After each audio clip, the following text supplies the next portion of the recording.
place is always a journey. See, dude's got some laser discs down here. 3 for $10, 5 for $10. I don't know. Got a shitload of VHS tapes too, but I'm trying to get away from that. I don't know. Let's check out and see what he's got here in the laserdisc department.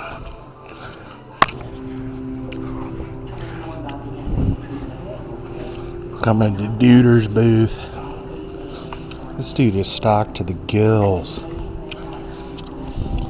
It's because he never sells anything.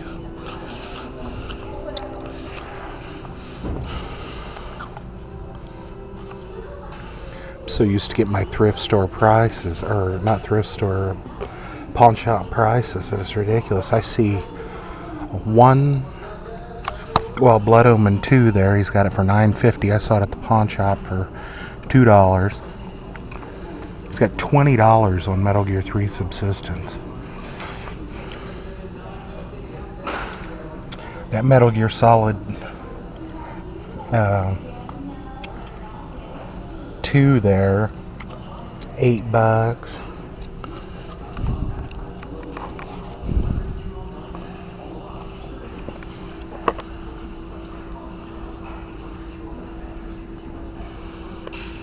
I don't see anything under like $4.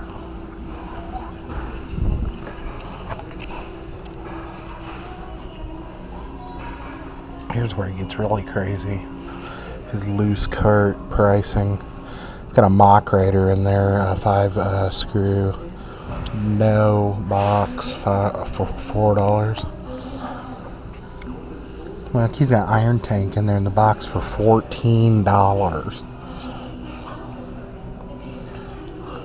I bought a couple little things off this guy when I very first started coming here, but I always just come here and stare at all the junk or see what new junk he's crammed in here, because it's always just full. And I'm telling you, $7 for Bubsy 2. Jeez Louise. Dream on, buddy, dream on. Oh well, I did find a couple of laser discs. I think they're 3 for $10 or something. I think I'm going to try to get 3 of them here. But we're still kind of scooting around here. I don't know what that says. Alundra, $17. I don't know. It's a role-playing game. It looks like it. Those usually go for a little more, so I can't say if that's reasonable or not, because I've never heard of it. But excuse me. Looks like he maybe sold a couple more of these Segas. He's got Ghost House here for $8, which I do want. $8 isn't horrible. I think if I got it online, I'd have to pay like $4 or so for shipping. So probably get it for, I don't know if I could get it for $4 online and pay $4 shipping. So that might be worth it. But I don't know if I want him to come all the way back here to get one game out of the case. Some more junk. Oblivion Guide. Not junk. I mean, it's okay stuff. It's not anything that I wouldn't have in my collection. I just think the guy is evidently he's making enough to keep his booth in business. So, or he wouldn't keep having it here. You know, if you're losing money. So, I don't know what these booths go for though.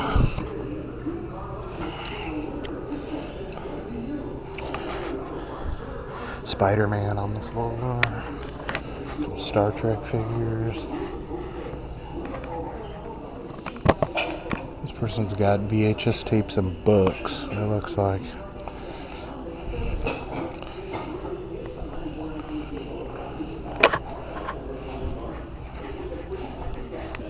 Socks for sale. Socks and belts. Awesome. And some fake Stetson hats. Nintendo DS. Guitar Hero. Adapter only. I can't even tell what they want for it. It looks like they want $17 for it. I don't even know. I don't have a DS anyway. More VHS tapes.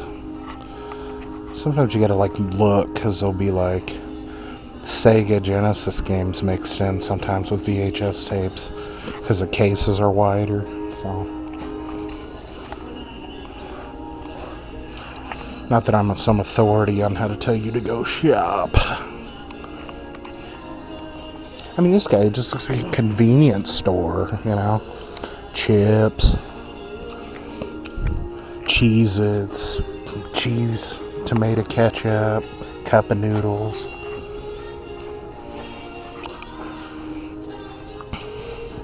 I think I'm going to try to run a convenience store out of the Fleamart. I don't know if I feel like sifting through a bunch of DVDs.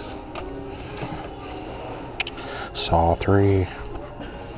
Saw it.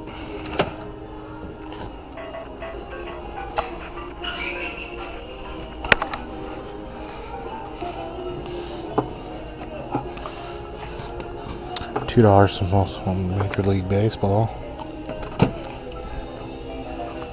Hold on a second. This guy's got a couple basketball games. Karate Champ. Caesar's Palace for the game gear. A couple controllers.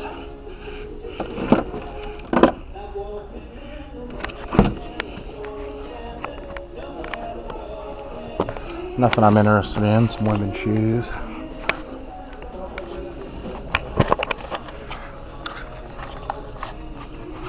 There's a giant cock. Yeah! Height 2.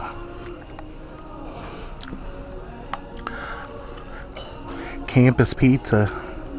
We keep our dough rising. 555 pies. This dude's trying to sell a fucking Xbox 360 with 2 controllers for $100, and it has a sticky note on it that says Red Ring of Death. Who's gonna buy that for $100? $60 for a damn Xbox. It says with 2 controllers. $55 for the PlayStation Slim and 2 controllers. It does have the actual box with it, so definitely not worth $55, but at least it's got the box. I don't know what this guy's thinking though. It looks like he's got a DJ Hero down there, drum kit, but I don't see any games or anything. That's all I see is those 3 super overinflated systems. He should have that Xbox in there for, I don't know, it depends on what he paid for it. I wouldn't put it in there for more than $25 with 2 controllers and the hookups. That 360 is fucking dreaming for $100. It doesn't even have a hard drive on it. No hard drive on it. Red Ring of Death. 2 controllers. One of them's corded, one of them's not.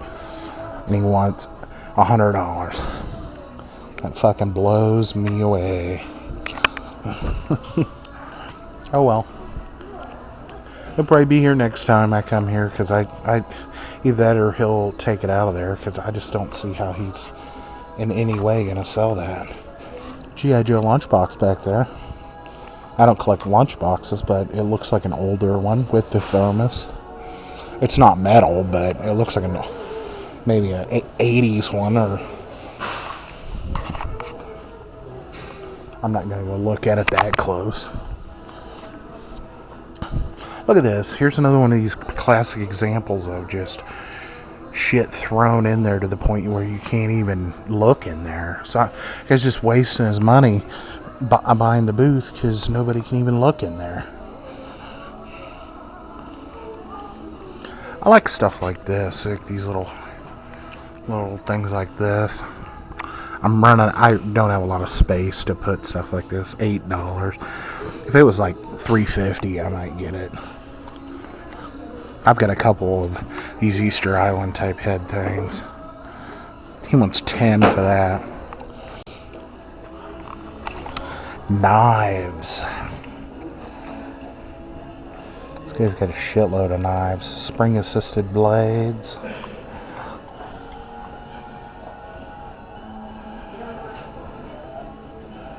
Butterfly knife. Brass knuckles.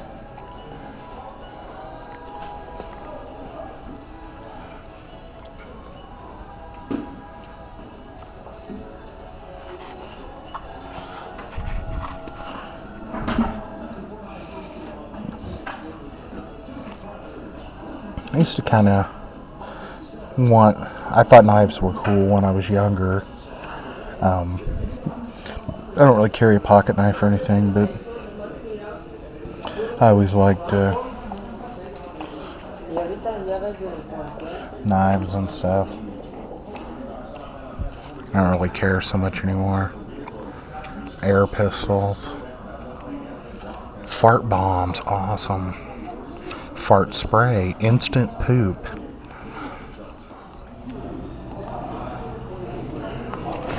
More knives. Different booths, little hatchet. The Batman blade. $15. Oh well, folks, I think I might get out of here. Grab these laser discs and head on home. I guess we'll try to make a video out of this crap. So we'll see you at the house, and I'll show you what I got. Gentlemen, ladies, Sandamtod made it back from the Fleamart. Can you believe that fucking $360 for $100, and the dude's got a sticker on that says "Red Ring of Death"? I couldn't believe that. If that guy was there, I would have punched him. That's ridiculous. Anyway, my Laserdisc guy looked like he had put some new Laserdiscs out, but like maybe he had already sold most of what he put out, and it's the same shit back there again, because it was kind of slim pickings. I picked 3, and they're good, but pretty much it was the same stuff. So there's probably a couple of guys like me that are going in there to see when he's putting new stuff in and buying the good stuff, and then, you know, the rest of that shit's just sitting there, because he put a sticker up that says 3 for $10, and then like over the top of it, it looked like it had been written 5 for 10, but I don't know whether he did that, or if, you know, somebody there, you know, a customer wrote it on there thinking that they could get. You never can tell. So I just went for the 3 for 10. They seemed like they knew what I was talking about up the cash register, so we did that. I also found a NES boxed game and a PlayStation game, just kind of mixed in with some CDs. The guy also had a couple other games, and I'll name those as I do this. But first thing, we'll show you the games. The other game the guy had mixed in that I saw for sure was Gran Turismo. He had them taped shut, but it felt light, like maybe it was missing the instruction book, because it was in one of those dual disc packs, and I kind of just said screw it. But this was only $1 for the PlayStation, and I didn't have it, so I picked up Duke Nukem Time to Kill for the PlayStation 1. I didn't have this, so, you know, that's all good. It's complete, and it's in good shape. It was $1, you know, so I've never really given Duke Nukem Time to Kill a shot, so we'll have to check it out. The next one, this is funny in a way and not so funny in a way. I think the Angry Video Game Nerd reviewed this game at one point, but it is Home Alone for the Nintendo. It is boxed, though. It's cool to see a boxed game out in the wild, except in Duder's booth. I mean, he's got a few boxed games, but he wants such outrageous prices for them. It's like ridiculous. It's missing directions, but it is boxed, and it has a styrofoam in it, and it does have a sleeve for the game. So I was okay. I think it was $4 for this, so I was okay with picking it up. So those two were my games that I managed to pick up while we were there, walking around. I didn't see much else that was worth my buck. Let me see how we're gonna do this. I got three movies though. Um, the first one, I had this on DVD, but I went and picked it up anyway. Um, it's called Waiting for Guffman. I don't know if you guys have seen Spinal Tap, but Spinal Tap was a mockumentary about a rock band, and Christopher Guest was one of the three guys, along with I don't see him on the cover, but one of the guys that does the voices of some of the Simpsons characters, and I can't think of the guy's name right off the top of my head, but they were in the band in the Spinal Tap. You got to see Spinal Tap if you've never seen Spinal Tap. But they've also over the years done a series of films that are based on, they have like a plot but no real script, and basically the dialogue's kind of like ad libbed. And this is one of the first ones after Spinal Tap that they did, called Waiting for Guffman. My favorite one is called Best in Show. It's about this group of people that enter their dogs in dog shows. But it's probably the funniest one in my opinion. They did another one called A Mighty Wind, which was about these like folk singer bands. And it's mainly the same ensemble kind of group of people that do these same movies over and over. So if you've seen one and you kind of know what to expect, you can kind of go from there. It looks like Eugene Levy is also in. I know he's in Best in Show, but he's in Waiting for Guffman. I had forgot that he was in that. A few other people you'd recognize if you actually sat down and watched it. I do recommend them, but it's kind of a quirky kind of humor. It's not a slapsticky kind of Dave Carell kind of humor. So um, depends on what your preference is, but I kind of dig that more stuff like that. So I know Mitch is collecting DVDs, Wasp Spray, so I'd recommend Spinal Tap and any other Christopher Guest movies, the ones I just mentioned. Um, they're pretty funny. This next one is basically the antithesis of what I was just talking about.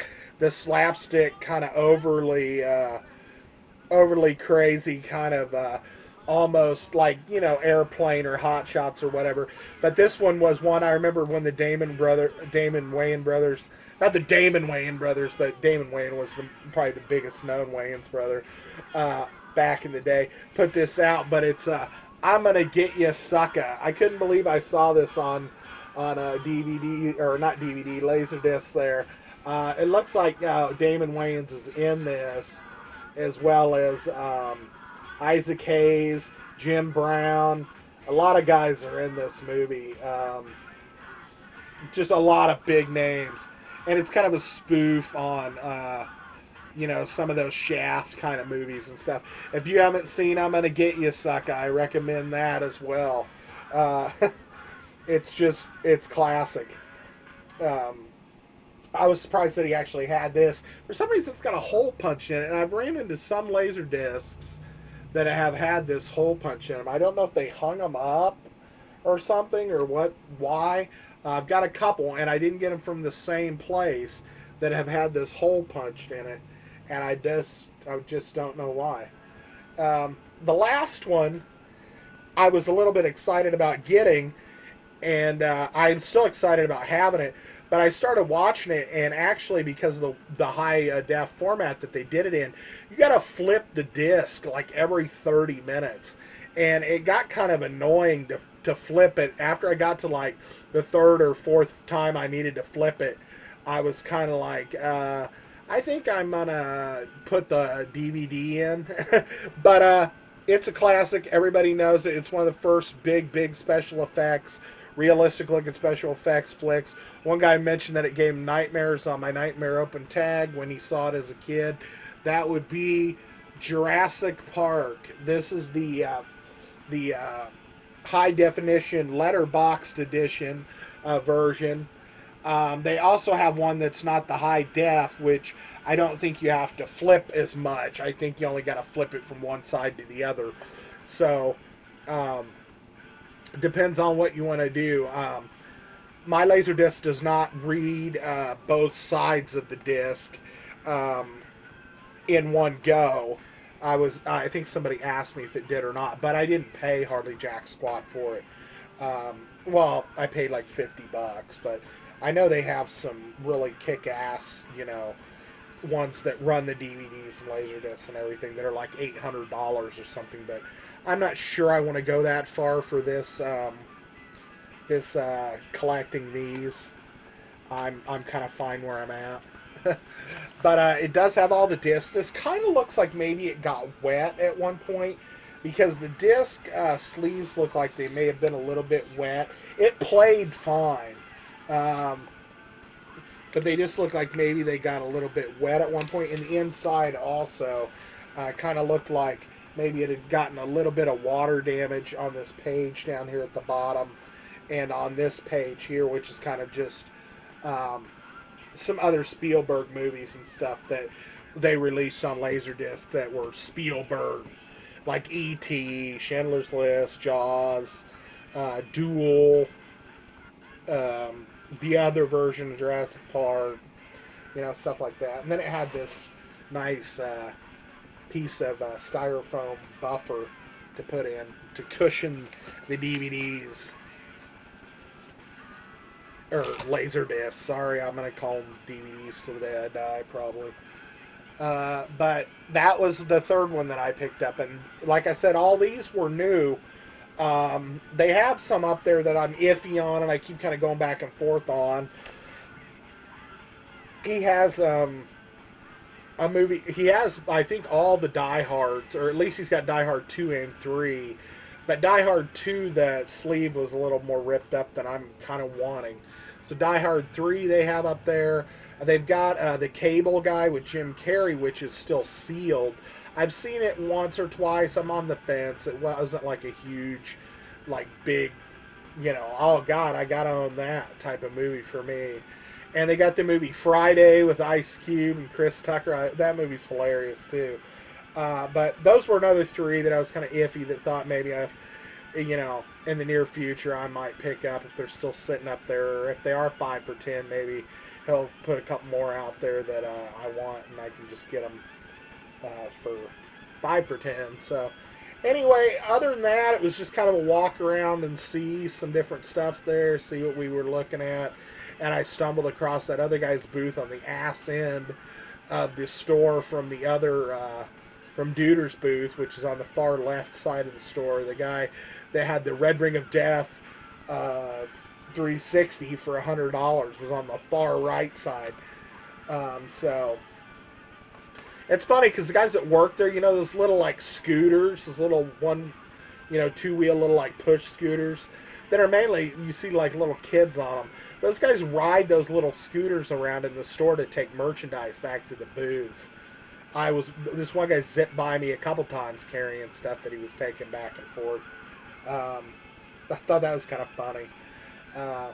But anyway, that was the Flea Mart in a nutshell. I hadn't been in there in a little bit. Looks like maybe I should have gotten in there a little earlier. Maybe I would have had a little bit better selection. Not that I wouldn't have picked these three movies up, but maybe they would have had some more that I would have been anxious to get as well. I did talk to the guy at one time, but he just made it seem like he would put some new ones up there, and maybe I just missed out. So, how it goes. I didn't save the guy's number on my phone. He called me once because I put a little note in his box. I guess I could put another note in his box, but I don't really care. It's not that big a deal. It's more fun to be surprised by the stuff. So anyway, I'm gonna let y'all go. Thanks for stopping by. Just a quick Flea Mart vid, and we'll see you next video.